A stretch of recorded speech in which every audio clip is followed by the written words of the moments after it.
Tenemos a nuestro primer invitado ya listo, el economista Alberto Acosta, analista político con quien vamos a conversar en esta mañana. Economista, gracias por aceptar esa invitación aquí en Los Especialistas. Bienvenido. Muy buenos días y gracias a ustedes también por la invitación. Jaime. ¿Cómo le va, economista? Buenos días, gracias por acompañarnos. Es importante conversar con usted para analizar la situación que está atravesando el país. En los días anteriores, el presidente de la República ha venido insistiendo que su gobierno es el mejor gobierno que puede haber tenido en la historia el Ecuador. Prácticamente nos dice así. Habla de que se han vendido más de 140.000 millones de dólares hasta agosto. Habla que hasta agosto hay una recaudación de 13.000 millones de dólares que han aumentado la recaudación tributaria. Sigue diciéndonos que es el gobierno que más ha invertido en la parte social. Él habla de que la inversión social también tiene que ser los sueldos que se le paga a los policías, a los militares, a los médicos, y que todo eso es inversión social y que supera lo que no han hecho ningún gobierno en la historia. ¿Qué criterio merece esto? Yo pienso que, o yo creía que el presidente tal vez iba a rectificar, pero sigue manteniendo ese discurso. Bueno, es difícil llegar a entender cómo alguien puede decir semejantes cosas, semejantes falacias, porque es indudable que la situación de la economía ecuatoriana, que la siente el pueblo, no es buena y que por el contrario las expectativas son cada vez más preocupantes. No vamos a echarle la culpa de todos los problemas al gobierno del presidente Guillermo Lasso. Sin lugar a dudas, hay otros factores estructurales de larga data.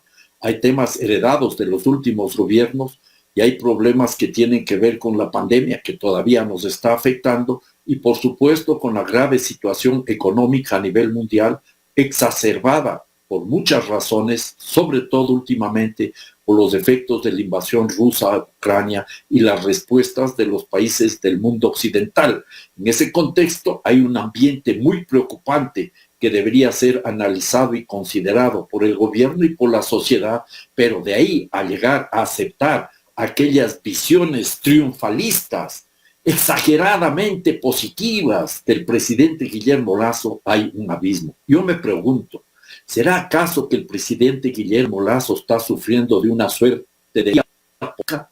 ¿Será acaso que el presidente Guillermo Lasso está fumando otro tipo de hierba que le está afectando tremendamente su capacidad de entendimiento y comprensión de la realidad? ¿Será acaso que el presidente Guillermo Lasso realmente ya se descolocó de lo que es la realidad ecuatoriana y vive en un mundo de ficción? Sobre eso no tengo ninguna respuesta. Las cifras son claras y contundentes. Tenemos, por ejemplo, un asunto que nosotros deberíamos considerar, el hecho grave y preocupante de cómo ha caído la inversión pública en relación al Producto Interno Bruto. Tenemos a mayo de este año, el año 2022, una inversión pública que llega al 0.6%. El año 2021 fue del 2%, el año 2020 fue también del 2%, y esta es una tendencia que comenzó ya en el año 2014, cuando llegamos a tener una inversión pública del 14% en relación al Producto Interno Bruto. Desde el año 2015 comienza a caer la inversión pública, y esto se agudiza en el gobierno de Lenín Moreno, cuando cae del 5% que alcanza en el 2017 al 3% del año 2018. Esto tiene algunas explicaciones, pero una y fundamental, el hecho de que se trata de reducir el tamaño del Estado, esperando que de forma espontánea las fuerzas del mercado resuelvan los problemas. Esa es una visión totalmente equivocada, porque lamentablemente lo que ha provocado es un incremento de las tendencias recesivas, la desaparición de cientos de miles de empresas, incremento aceleradísimo del desempleo y por consiguiente también de las situaciones de empobrecimiento de la sociedad, lo cual a la postre termina por alimentar el ambiente favorable a la delincuencia en todos los órdenes. Correcto. Y se evidencia lo que usted nos dice, economista, porque si nos ponemos a ver, en materia de seguridad, el país sigue cada día peor. No hay recursos para la policía. Por ahí ahora están hablando de que van a invertir recursos a la policía. Pero hay que ver, pues. No sé si usted recuerde que hace pocos meses el presidente dijo que le iba a dar 1.200 millones a la policía. Y también dijo que iba a invertir más de 5.000 millones de dólares en las carreteras del Ecuador. Yo no sé si están invirtiendo esa plata. Porque yo no veo que están reconstruyendo las grandes carreteras. Pero mira, aquí hay varios elementos. No se trata simplemente de entregar más recursos a la Policía Nacional. Lo que se requiere más que dólares es un esfuerzo de neuronas, de inteligencia, para ver cómo se enfrentan los temas relacionados a la creciente inseguridad. Tenemos un ambiente cambiante que tiene varias explicaciones, porque no hay una sola explicación, no es tan fácil como decir, antes estábamos mejor y ahora estamos peor, la culpa es del actual gobierno. Yo no quiero aquí minimizar las irresponsabilidades del gobierno del presidente Guillermo Lasso, pero ha habido un cambio en el ámbito político y social de nuestro país muy grave. La pandemia pasó factura y en ese contexto hubo algunas transformaciones en lo que sería el negocio de la droga. Al parecer, y esto es evidente, los carteles de la droga están pagando con droga y eso obliga a que quienes hacen de intermediación dentro del país tengan que conseguir mercado para monetizar esa droga que están recibiendo de los grandes carteles que terminan haciendo el gran negocio fuera del Ecuador, porque eso tiene que quedar claro. Si aquí se vende un kilo de droga en $30,000 o $10,000, eso hay que multiplicar por 10 o quizás más vendido al detal en unas calles de Nueva York, para poner apenas un ejemplo de una ciudad emblemática en términos de consumo de droga. En ese contexto, entonces, es muy importante que se haga un análisis de cuál es la realidad, y por eso digo, no se trata simplemente de aumentar la inversión para fortalecer a la Policía Nacional, sino primero tener un ejercicio de racionalidad, de inteligencia para comprender lo que está sucediendo y desplegar los mecanismos necesarios que permitan resolver este problema o enfrentar este problema. Una de las cuestiones básicas y fundamentales es atender la situación de la pobreza, la situación del desempleo, la falta de educación, de salud, de vivienda, las necesidades básicas de la sociedad ecuatoriana. Una sociedad que tiene niveles de inequidad muy altos es una sociedad muy propensa a todo tipo de violencia, no solo de la delincuencia común y del crimen organizado, sino todo tipo de violencias.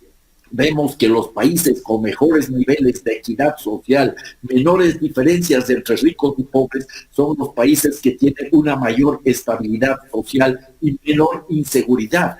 Ese escenario, en ese ámbito es lo que hay que trabajar. Y entonces hay, por ejemplo, una importante inversión de obra pública podría ser nuevamente un motor para reactivar la economía ecuatoriana. No una obra pública despilfarradora, no una obra pública que nos remita al desperdicio de recursos como fue la construcción, el intento de construcción de la refinería de Esmeraldas. En ese contexto yo creo que es fundamental tener claridad sobre la realidad que está atravesando el pueblo ecuatoriano y entender que no puede haber una economía buena si la sociedad está en malas condiciones. Si la economía está funcionando bien, tiene que responder a una historia social y a una historia ecológica, a los elementos ecológicos y sociales del proceso productivo. No podemos desligar lo económico, como se trata de hacer, poner la casa en orden y olvidarnos de la situación de la mayoría de la población y la creciente destrucción de la naturaleza.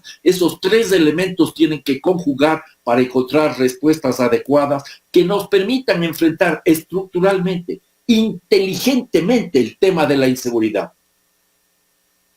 Bueno, llevamos 17 meses del gobierno de Guillermo Lasso.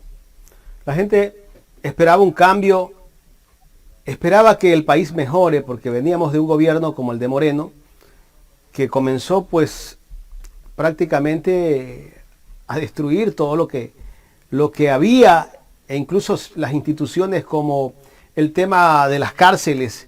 Desapareció un ministerio, el Ministerio de Justicia, que era el que controlaba el sistema carcelario. Vino este gobierno, siguió igual. Ahora se han dado cuenta que tal vez tendrán que crear un ministerio para que nuevamente retome el tema de control de los PPL, pero que lamentablemente no vemos acciones concretas y que vayan directo a atacar el problema. Vemos que el presidente vive cambiando los directores de las cárceles, pero no hay solución. Viene otro con ideas, pero tampoco tiene los recursos. Si no tiene los recursos, es difícil que pueda solucionar un problema, por mucha buena voluntad que tenga alguien que ponga al frente del SNAI. Y en fin, y así también hay algunos ministerios que no pueden hacer más de lo que tienen porque le falta recurso economista. Bueno, Jaime, evidentemente, si no hay recursos económicos, las políticas tendrán mucha dificultad en ser instrumentadas. Pero en el caso concreto del actual gobierno, vemos las informaciones, han sido publicadas en días recientes, en semanas anteriores, que gran parte de las instancias del sector público no tienen la capacidad para ejecutar los presupuestos establecidos al inicio del año. Eso nos demuestra dos cosas: la falta de voluntad política para hacer realidad lo que se había propuesto en el presupuesto general del Estado, la incapacidad del gobierno, empezando por el presidente de la República, para impulsar los procesos que se habían ya propuesto en el presupuesto general del Estado, y además lo preocupante y gravísimo, aquella visión neoliberal que trata de ahorrar los recursos para presentar la casa en orden en función de los intereses de los grandes acreedores internacionales.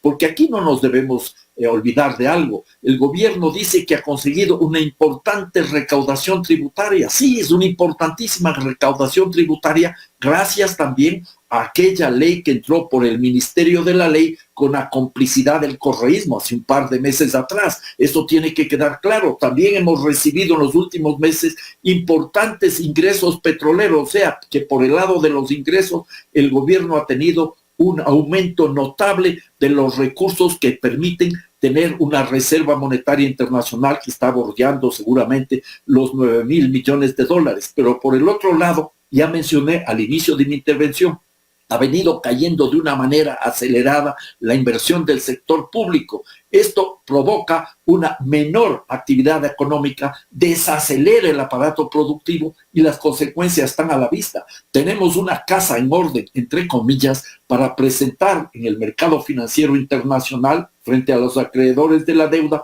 y tenemos una situación dramática en términos de generación de empleo, en términos de reducción de la pobreza, en términos de atender las graves demandas de una sociedad que ya venía afectada desde antes, pero que sufre todavía los impactos de la pandemia. Pero lo grave y preocupante, Jaime, es que a pesar de esos esfuerzos que realiza la sociedad para presentar esa imagen de bonanza, entre comillas, en el mercado financiero internacional, el riesgo país sigue subiendo. Esto demuestra que ni siquiera fuera del Ecuador le creen al presidente Guillermo Lasso. Economista, el presidente dice que tiene la casa en orden, pero a todo lado donde va a pedir ayuda. O sea, si tengo solucionados los problemas en mi país, o tengo la capacidad para solucionar los problemas del país, yo no tengo por qué ir a todo lado a pedirle ayuda. Necesito ayuda a Israel, necesito ayuda a Estados Unidos, necesito ayuda de la ONU para investigar el caso de María Belén Bernal, el asesinato o el femicidio que se dio en la escuela de la Policía Nacional en Quito. O sea, para todo es ayuda. ¿Qué demuestra el presidente? Que no ha estado tal vez capacitado para gobernar, pues. O sea, me está demostrando eso cuando todo quiere que le ayuden. Jaime. Eso es evidente, Jaime. Un señor que se pasó años de años en campaña presidencial, 3 campañas presidenciales, que dijo que tenía las respuestas a todos los problemas del país. Inclusive alguna vez dijo que en los 100 primeros minutos de su gestión haría ya los cambios que se notarían inmediatamente. Luego habló que eran los 100 primeras horas o los 100 primeros días. El hecho real y cierto es que este señor fue forjado en términos de su candidatura presidencial gracias a la enorme disponibilidad de su chequera, no en tanto a sus neuronas. En ese contexto yo creo que lamentablemente estos 17 primeros meses de su gestión están siendo realmente preocupantes, dolorosos, y que difícilmente vamos a tener la vamos a soportar 29 meses más de este desgobierno. Por eso es significativo e interesante el hecho de que se pueda plantear la revocatoria del mandato del presidente Guillermo Lasso. Yo no espero muchos cambios cuando hay este tipo de transformaciones políticas, las vivimos en años anteriores, muchas veces fuimos peor que antes, pero el hecho real y cierto es que la sociedad no puede quedarse cruzada de brazos viendo cómo este desgobierno sigue generando problemas y sigue permitiendo que esos problemas aumenten aceleradamente. Como sociedad tenemos que tomar conciencia y reaccionar adecuadamente. No es simplemente una cuestión de seguir aguantando. Tenemos que simultáneamente abrir el escenario para construir nuevos horizontes que sean motivadores para las futuras generaciones particularmente. A mí me preocupa mucho la situación de la juventud que no encuentra futuro en estas circunstancias. Economista Acosta, el gobierno apunta mucho en estos momentos a la famosa consulta popular. ¿Realmente usted cuál es el enfoque que le ve a esta consulta popular tomando en consideración ya la resolución de la Corte? Pues no, que hay 2 preguntas que ha básicamente objetado. Carla, me parece que lo que busca el gobierno nacional con la consulta popular es simplemente algo de oxígeno a esta situación tan grave que está atravesando. No tiene credibilidad, menos del 17% de la población cree en el gobierno del presidente Lasso, apoya al gobierno del presidente Lasso y en estas circunstancias plantea una serie de preguntas para resolver, dice él, los graves problemas en el ámbito de la inseguridad, en el ámbito de la destrucción de la institucionalidad democrática del país e inclusive en términos socioambientales. Si uno hace el análisis de las 8 preguntas, nos encontramos que ninguna de esas preguntas aporta definitivamente a resolver los problemas. No es la solución. Más allá de la respuesta que le dio la Corte Constitucional a 2 de sus preguntas, la que tiene que ver con la participación de las Fuerzas Armadas y el manejo de el Consejo de Participación Ciudadana y Control Social, el resto de preguntas y esas 2 son totalmente intrascendentes o insuficientes para resolver los problemas. El gobierno del presidente Guillermo Lasso ni siquiera ha tenido la capacidad para preparar un paquete de preguntas completo y nos está entregando por cuentagotas. Esto no es una telenovela, señor presidente Guillermo Lasso. Debía haber estado preparado ya el paquete de su consulta popular de una manera integral para presentar a la Corte Constitucional. No me gustan, la Corte le dice que no a estas 2 preguntas y presenta otras 2 preguntas en relación al Consejo de Participación Ciudadana y Control Social que no resuelven el problema de fondo. ¿Qué lectura le damos al Consejo de Participación Ciudadana? Usted sabe que, bueno, el año pasado, este año, ha sido bastante álgida la participación de este ente, ¿no? Que tiene que designar autoridades muy importantes en nuestro país y que la verdad la vemos un poco a la deriva. ¿Será realmente que hay que quitarle esa potestad y dársela a la Asamblea o es como volver al mismo juego? Mire, Carla, en Montecristi planteamos la idea del Consejo de Participación Ciudadana y Control Social, la 5ª función del Estado, la función de transparencia y control social, que era un reclamo de la ciudadanía para impedir que la politiquería o el manejo de los grandes grupos económicos establezca los mecanismos para repartirse los órganos de control, sean las superintendencias, la fiscalía, la justicia o lo que sea. Ahí planteamos en Montecristi. Lamentablemente no funcionó como esperábamos, entre otras razones porque el gobierno del presidente Rafael Correa no tuvo interés en fortalecer un proceso autonómico e independiente para la cristalización del nombramiento de quienes fueron los primeros miembros del Consejo de Participación Ciudadana y Control Social. Economista, fue entonces una propuesta que no se llegó al objetivo indicado, pero vemos que este Consejo de Participación Ciudadana de una u otra forma le mete la mano al gobierno, el de turno para que se designen las autoridades. Entonces, ¿para qué nos sirve? ¿Cuál es el 5.º poder? Si es demagógico pensar que se ve representado por la ciudadanía, ¿no es mejor eliminarlo? ¿No es mejor que se vaya y que vuelva a la Asamblea? ¿Qué es lo mejor? No, el asunto sería en este momento encontrar una respuesta adecuada.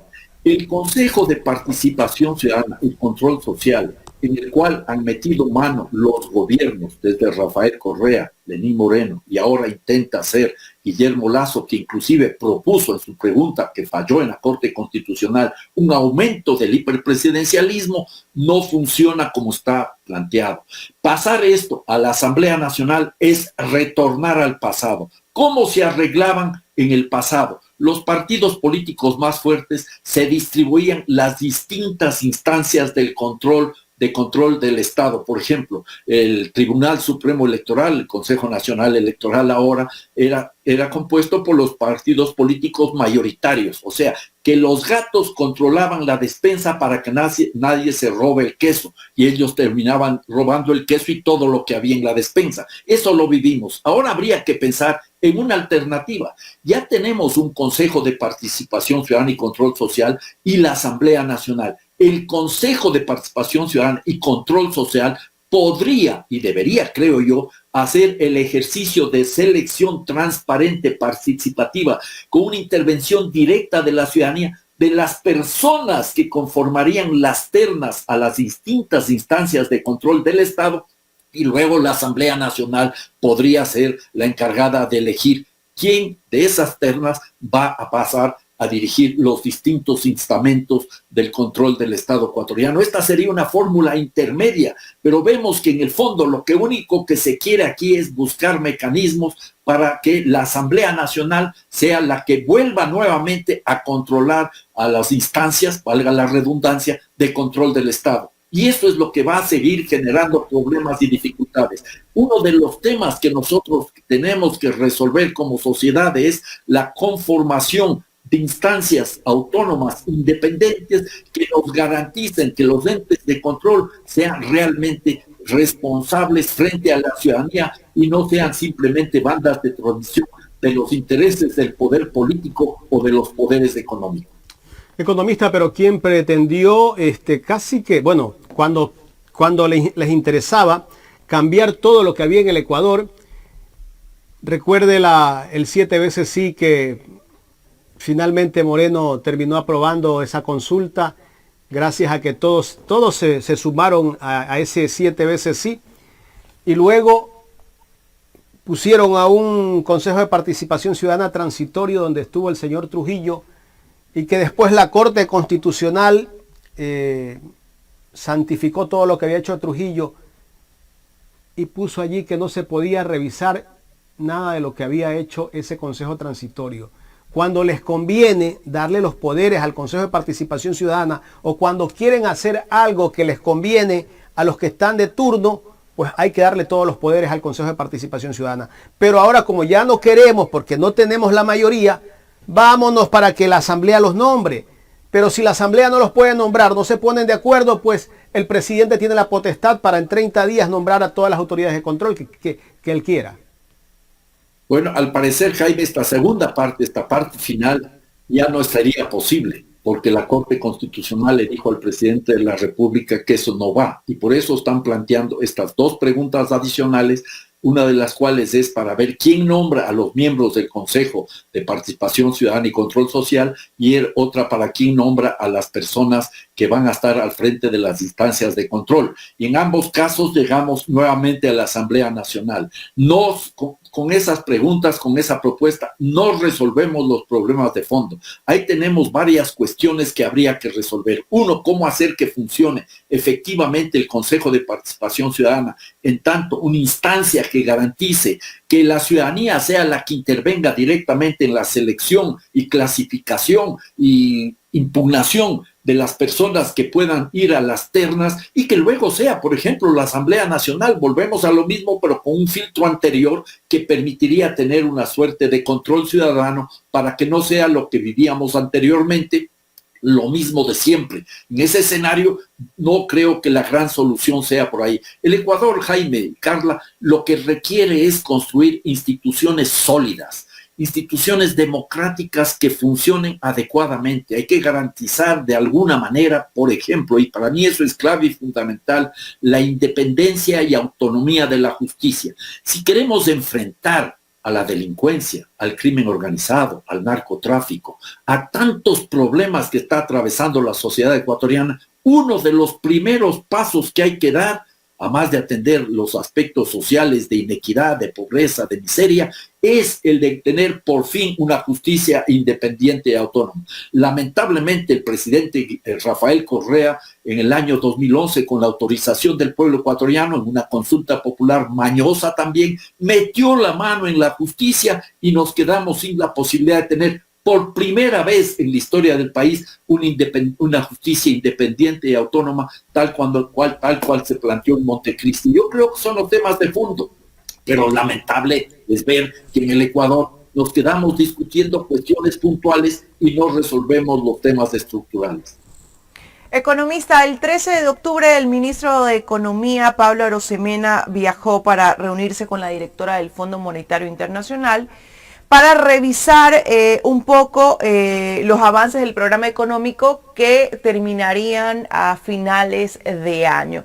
Desde su punto de vista, ¿cómo analizaríamos que esto Ecuador ha cumplido justamente las directrices del Fondo Monetario Internacional, a pesar de que nuestra economía está en una debacle, la gente se muere de hambre, pero podríamos decir que se ha cumplido con lo dispuesto por el Fondo Monetario Internacional y esta receta definitivamente nos ha ayudado en algo o no, en su punto de vista, por supuesto, como economista? Estamos en una situación tan complicada, Carla, sobre todo agudizada por el manejo económico en el gobierno de Lenín Moreno durante la pandemia, que a la postre hemos terminado atados al Fondo Monetario Internacional. Recuerden ustedes cómo hace un par de años, un poquito más de 2 años, en medio de los momentos más críticos y agudos de la pandemia, cuando la gente literalmente caía muerta y estaba abandonada en las calles de la ciudad de Guayaquil, el gobierno de Lenín Moreno prefirió pagar deuda externa y no atender las demandas de la salud. Se dijo que eso era para asegurar el acceso a los mercados financieros internacionales. Y en ese caminar terminamos vinculados, dependientes, atados, encadenados al Fondo Monetario Internacional. El Ecuador, que lamentablemente no tiene política monetaria propia, y ya no tiene en el Banco Central el prestamista de última instancia, tiene en el Fondo Monetario Internacional el prestamista de última instancia. Si el Fondo Monetario Internacional no nos presta recursos, la economía ecuatoriana está en una situación muy crítica. Para seguir manteniendo este hilo umbilical con el Fondo Monetario Internacional, tenemos que cumplir las recetas del Fondo Monetario Internacional. Y el gobierno ecuatoriano ha hecho los mejores esfuerzos para cumplir esas recetas. Los resultados están a la vista. Tenemos una importante reserva monetaria internacional, se ha reducido el déficit fiscal y hay gente que aplaude como foca esa reducción del déficit fiscal. Tenemos una situación de superavitaria en el comercio exterior, pero ¿cómo se ha conseguido eso? Reduciendo la inversión pública, lo cual desacelera la economía ecuatoriana, reduciendo la inversión en las actividades sociales, más allá de los cuentos que hace el presidente Guillermo Lasso. La realidad es que la inversión en educación, en salud y en bienestar social se ha reducido y generando condiciones simplemente para atender las demandas de los acreedores de la deuda externa y no resolver los problemas casa adentro. Entonces, en esas condiciones, el gobierno llega al Fondo Monetario Internacional y le dice, hemos cumplido la receta, pero no le dice al fondo, porque al fondo tampoco le interesa cómo se ha cumplido esa receta, sacrificando las condiciones de vida del pueblo ecuatoriano. Entonces, economista, esa receta no ha atraído la inversión extranjera, que era lo que manifestaba siempre el gobierno, ¿no? Porque él apostó mucho dentro de su plan, dentro de su campaña y de su propuesta a la inversión extranjera, y vemos que esa receta no ha funcionado y sin embargo tenemos una fuerte cantidad de dinero en la reserva que puede ser ocupado, que podría ser ocupada para la inversión propia, la inversión social acá. Mire, Carla, en primer lugar, algo de historia. Hemos suscrito 20 cartas de intención con el Fondo Monetario Internacional. 9 fueron suscritas desde el año 61, en el año 63 en adelante, 61 en adelante, 9 cartas de intención que no ayudaron a resolver los problemas del país. De esa situación de crisis, a principios de los años 70 salimos gracias a las exportaciones de petróleo. Luego, desde el año 83, suscribimos 9 cartas de intención hasta el año 2003 que nos acompañaron como los gallinazos acompañan a la carroña al país en una grave crisis sin resolver los problemas del Ecuador. Y ahora hemos suscrito 2 cartas de intención. La primera ni siquiera pudimos avanzar en mucho tiempo, a pesar de todos los sacrificios que hacía el gobierno de Moreno, que hacía el pueblo ecuatoriano, impuesto por el gobierno de Moreno, para atender la deuda externa. Y luego se suscribió esta última carta de intención, que es la que vamos a cumplir a fin de año, pero con enormes sacrificios. Las cartas de intención son acompañantes de los problemas y no han servido para resolver los problemas. Cuando estamos cerca del Fondo Monetario Internacional, yo no digo que no haya que tener un manejo responsable de la caja pública, de la cuestión fiscal, pero él no ha sido el mecanismo para enfrentar los problemas. Y ahora, teniendo reserva monetaria internacional que bordea los 9.000 millones de dólares, habría dinero suficiente para atender incluso el servicio de la deuda externa y trasladar parte de esos recursos para atender la inversión social y reactivar el aparato productivo. Deberíamos tener a este rato un fondo especial para enfrentar los graves problemas que venimos arrastrando desde antes y sobre todo las dificultades cada vez crecientes, cada vez mayores en el entorno internacional. El Ecuador está en un momento sumamente complejo, sumamente difícil, en el cual lo que requerimos es mucha creatividad, mucha audacia e inclusive deberíamos ir pensando en el manejo de una política monetaria mucho más flexible, introduciendo lo que yo he propuesto desde hace mucho tiempo atrás, una suerte de dólar electrónico ecuatoriano. Sin salir de la dolarización, se podría oxigenar la economía ecuatoriana con un manejo inteligente y responsable desde la perspectiva monetaria. Economista, 17 meses de gobierno de Lasso. ¿Cómo llegaremos a los 4 años de este gobierno, así como estamos? 29 meses más no aguanta el pueblo ecuatoriano. Si aquí no hay un cambio sustantivo en el manejo económico y político, las condiciones se van a deteriorar de tal manera que las protestas sociales pueden estar a la orden del día.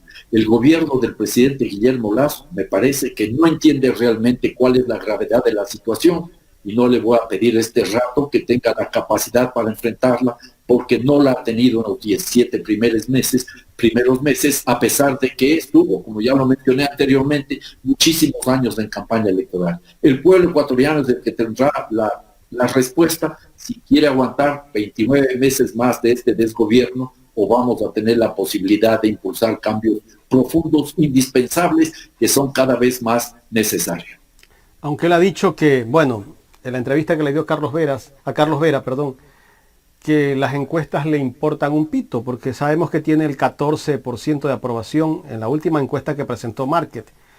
Pero sin embargo, él está impulsando una consulta popular y está diciendo que para solucionar los problemas del Ecuador es necesario aprobar esa consulta. Para el tema seguridad es necesario aprobar la consulta. Yo me gustaría de pronto ver que aprueben esa consulta, economista. A ver si es verdad lo que dice él. A mí me gustaría, en primer lugar, que me invite para hablar largamente de la consulta y nos tomemos el tiempo para ver pregunta por pregunta, para ver si realmente esas preguntas son las que están planteando las cuestiones de fondo. Ninguna de esas preguntas resuelve los problemas. Algunas son una verdadera tomadura del pelo, son un engaño al pueblo ecuatoriano. El gobierno está tomando la opción de esa consulta popular en un escenario muy complejo, con una disminuida aceptación popular, simplemente como la última tabla de salvación. Está buscando una bombona de oxígeno para sobrevivir.